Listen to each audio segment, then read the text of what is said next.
গতকাল থেকেই কিছুটা হলেও আবহাওয়ার পরিবর্তন লক্ষ্য করা গিয়েছে। তারপর আজ থেকেই ভারী বৃষ্টির পূর্বাভাস রয়েছে গোটা দক্ষিণবঙ্গে। আজ কলকাতা সহ দক্ষিণবঙ্গের একাধিক জেলায় রয়েছে ভারী থেকে অতি ভারী বৃষ্টির সম্ভাবনা। আজ সকাল থেকেই আংশিক মেঘলা আকাশ দেখা যাবে কলকাতা ও আশপাশের এলাকাগুলিতে। বজ্র বিদ্যুৎ সহ দু এক পশলা মাঝারি থেকে হালকা বৃষ্টিপাত হতে পারে সারা দিন জুড়ে শহর কলকাতায়। তারপর বৃষ্টির সম্ভাবনা আরও বাড়তে চলেছে আগামীকাল থেকে। বেশ কিছুদিন হলো ক্যালেন্ডারে আষাঢ় মাস পড়ে গিয়েছে, তবে এখনো সেইভাবে বৃষ্টির দেখা মেলেনি। কিন্তু অবশেষে কিছুটা হলেও স্বস্তির খবর শুনিয়েছে আবহাওয়া দপ্তর। দক্ষিণ পশ্চিম মৌসুমী বায়ু সমগ্র দক্ষিণবঙ্গে প্রবেশ করতে চলেছে আগামী 3 থেকে 4 দিনের মধ্যে, যার জেরে এবার ধীরে ধীরে বাড়বে বৃষ্টির পরিমাণ। সমগ্র দক্ষিণবঙ্গ জুড়েই বিক্ষিপ্তভাবে হালকা থেকে মাঝারি, আবার কোথাও কোথাও হালকা ভারী বৃষ্টির পূর্বাভাস দেওয়া হয়েছে। বজ্র বিদ্যুৎ সহ হালকা থেকে মাঝারি বৃষ্টিপাত জারি থাকবে আগামী মঙ্গলবার পর্যন্ত। তবে অন্যদিকে উত্তরবঙ্গের পরিস্থিতি একই থাকবে বলে জানিয়েছে আবহাওয়া দপ্তর। দার্জিলিং, কালিম্পং, আলিপুরদুয়ার, কোচবিহার এবং জলপাইগুড়িতে ভারী থেকে অতি ভারী বৃষ্টির পূর্বাভাস রয়েছে আগামী 24 ঘন্টার জন্য। তারপর আগামী 48 ঘন্টায় দক্ষিণবঙ্গে ভারী বৃষ্টির সম্ভাবনা থাকছে উত্তর ও দক্ষিণ 24 পরগনা, পূর্ব মেদিনীপুর, নদিয়া এবং মুর্শিদাবাদে। দক্ষিণ দিনাজপুরেও আগামীকাল ভারী বৃষ্টিপাতের সতর্কতা জারি করা হয়েছে। গত কয়েকদিন ধরে উত্তরবঙ্গে ঝেঁপে টানা বৃষ্টি চললেও দক্ষিণবঙ্গে সেভাবে বৃষ্টির দেখা মেলেনি। আবহাওয়া দপ্তর জানিয়েছে দক্ষিণবঙ্গে 72% বৃষ্টির ঘাটতি থাকবে জুন মাসে। অন্যদিকে 64% অতিরিক্ত বৃষ্টিপাত পেয়েছে উত্তরবঙ্গ। তবে এই মুহূর্তে দক্ষিণবঙ্গবাসীর জন্য আসার কথা এটাই যে আগামী মঙ্গলবার পর্যন্ত ভালোই বৃষ্টিপাত পেতে পারে দক্ষিণবঙ্গ। আর পূর্বাভাস মতো সেই বৃষ্টি চললে কিছুটা হলেও ঘাটতি মিটবে বলেই আশাবাদী আবহাওয়াবিদরা। এবার আমরা দেখে নেব আজ আলিপুর আবহাওয়া দপ্তর থেকে কি কি বিশেষ সতর্কতা জারি করা হয়েছে। প্রথম কথা, মৌসুমি বায়ু নিয়ে বলা যাক। মৌসুমি বায়ু তো আজকেও আপনার পশ্চিমবঙ্গে আর অগ্রসর করেনি, যেখানে ছিল সেখানেই আছে। তবে আগামী 2-3 দিনে পশ্চিমবঙ্গের বাকি অঞ্চলগুলিতে দক্ষিণ পশ্চিম মৌসুমি বায়ুর অগ্রসর হওয়ার সম্ভাবনা আছে।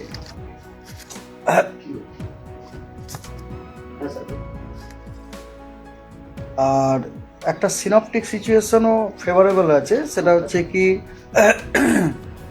পশ্চিম মধ্য এবং তৎসংলগ্ন উত্তর পশ্চিম বঙ্গোপসাগরে একটা ঘূর্ণাবর্ত অবস্থান করছে। সেই ঘূর্ণাবর্তটি ভূমিপৃষ্ঠ থেকে 0.9 কিলোমিটার থেকে শুরু করে 5.8 কিলোমিটার পর্যন্ত বিস্তৃত। এবং এই ঘূর্ণাবর্তটির যে অক্ষ, সেই অক্ষটি উচ্চতার সাথে সাথে দক্ষিণ পশ্চিম দিকে ঝোঁকার একটা টেন্ডেন্সি আছে। এটা খুব ভালো আর কি, মানে এটা ইন্ডিকেট করে যে আমাদের মৌসুমী বায়ুটা মোটামুটি এর যে স্ট্রেংথ, যেটা শক্তি, যেটা সেটা ঠিকঠাকই আছে আর কি। আর আমাদের মনে হয় যে আগামী 24 ঘন্টা বা 48 ঘন্টাতে ওই ঘূর্ণাবর্তটি সমুদ্রপৃষ্ঠতে একটি লো প্রেসার রূপ ধারণ করতে পারে। তবে এটা হচ্ছে আমার পার্সোনাল মতামত আর কি, কারণ গতকাল ঘূর্ণাবর্তটি ছিল 1.5 কিলোমিটার থেকে 5.8 কিলোমিটার পর্যন্ত। আজকে সেটা নিচের দিকে স্ট্রেসড হয়ে 0.9 কিলোমিটার এসেছে।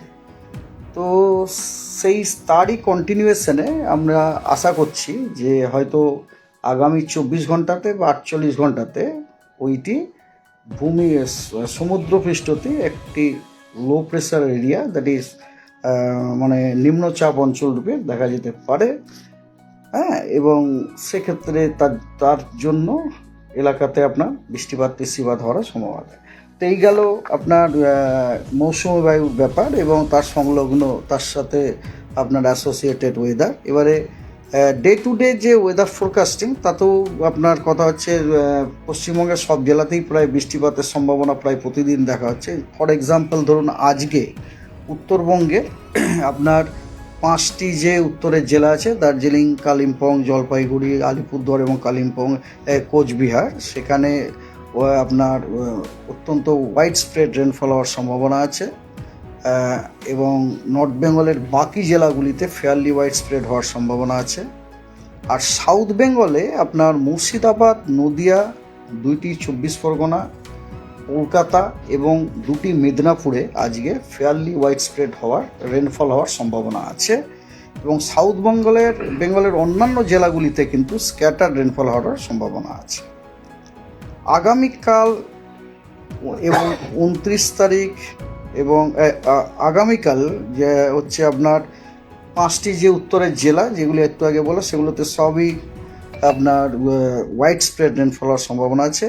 এবং পশ্চিমবঙ্গের বাকি সব জেলাতে আপনার ফেয়ারলি হোয়াইট স্প্রেড রেনফল হওয়ার সম্ভাবনা আছে।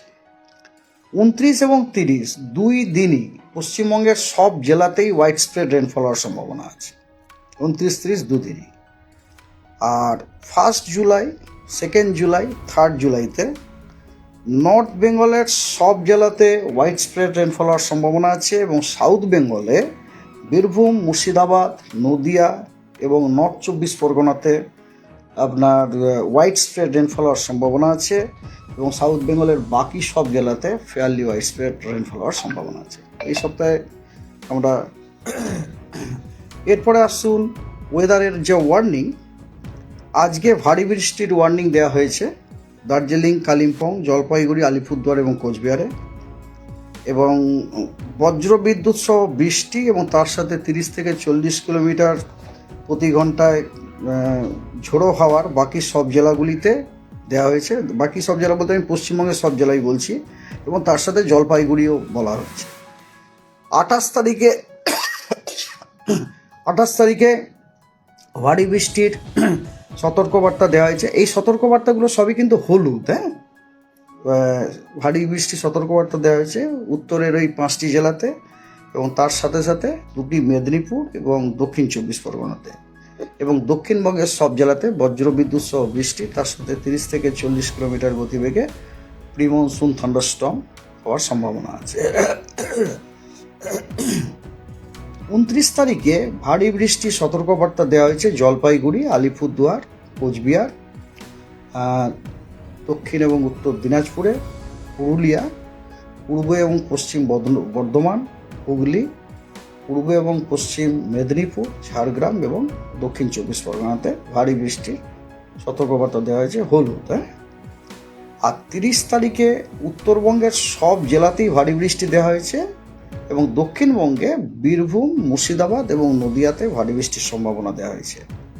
1 তারিখে উত্তরবঙ্গের সব জেলাতে খালি ভারী বৃষ্টির সম্ভাবনা দেওয়া হয়েছে, কিন্তু দক্ষিণবঙ্গে কোনো সতর্কবার্তা নেই। That's all.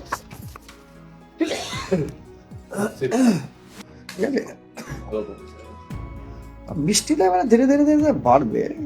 কথা হচ্ছে, তো আপনি কোথা থেকে দেখছেন এই আবহাওয়ার পূর্বাভাস এবং সেখানে কেমন রয়েছে আবহাওয়া, অবশ্যই কমেন্ট করে জানাবেন। ভিডিওটায় একটি লাইক করবেন আর পরবর্তীতে এমনই গুরুত্বপূর্ণ খবরগুলিকে সবার আগে দেখতে চ্যানেলটাকে সাবস্ক্রাইব করবেন। ধন্যবাদ।